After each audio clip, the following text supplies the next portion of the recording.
मतिरिह गुणसक्ता बन्धकृत्तेष्वसक्ता त्वमृतकृदुपरुन्धे भक्तियोगस्तु शक्तिं महदनुगमलभ्य भक्तिरेवात्र साध्या कपिलतनुरिति त्वं देवहूत्यै न्यगादीः कृष्ण।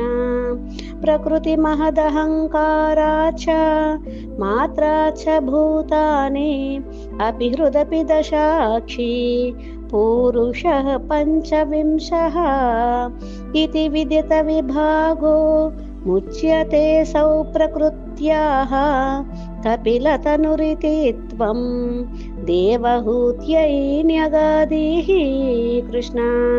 प्रकृतिगणगुणौ सद्गुणौगैः नाज्यते पूरुषोऽयं यदि तु सजति तस्यां तद्गुणास्तं भजेरन् मदनुभजन तत्त्वा लोचनैः साप्यपेयात् कपिलतनुरिति त्वं देवहूत्यै न्यगादीः कृष्ण।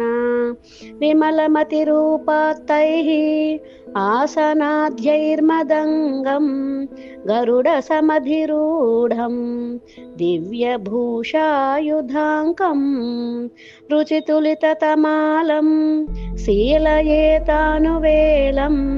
कपिलतनुरिति त्वं देवहूत्यै न्यगादीः कृष्ण।